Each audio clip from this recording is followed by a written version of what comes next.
जग कारक पालक जनरंजन, सकल चराचर रक्षक राम, करत सदा तिन चरण समर्पित, शिवम नित्य प्रतिवंदन राम। वाह, परम पिता परमेश्वर को प्रणाम निवेदित करते हुए आप सभी को नमस्कार। मैं शिवम शर्मा, दिल्ली विश्वविद्यालय संस्कृत विभाग प्रास्नातक, अपनी स्मृतियों के कुछ अंश राष्ट्रीय गीत से संबद्ध एक गद्य रचना के रूप में प्रस्तुत कर रहा हूं, जिसका शीर्षक दिया है मेरी स्मृतियों का गीत। 7 नवंबर वर्ष 2025 का दिन। देश में 1 वर्षीय स्मरणोत्सव की घोषणा होते ही देश भर के आबाल वृद्ध हृदयों में स्मृतियों की अनेक कड़ियां जोड़ने लगी हैं।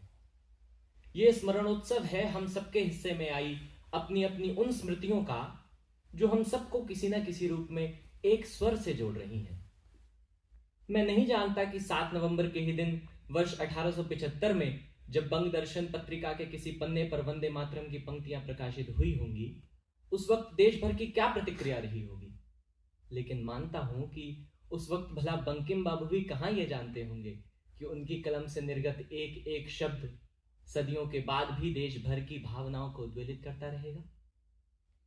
मेरे पास उस वक्त की तो कोई स्मृति नहीं, मगर याद कर रहा हूं अपने बचपन का वो समय जब विद्यालय में उत्सव का मतलब जाना तो राष्ट्रीय गीत को भी उत्सव के एक पूरक अंग के रूप में ही जाना।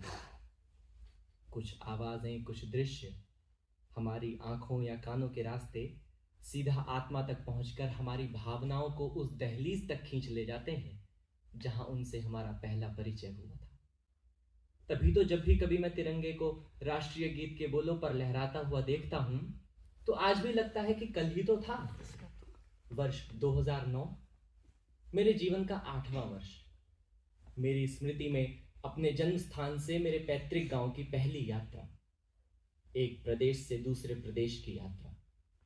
कोस कोस पर बदले पानी, 4 कोस पर वाणी, इस तरह की उक्तियों से जाने वाले देश में न जाने कितने लोग, कितनी बोलियां, कितनी परंपराएं और कितनी संस्कृतियों के पार की यात्रा के बाद जब मैंने अपने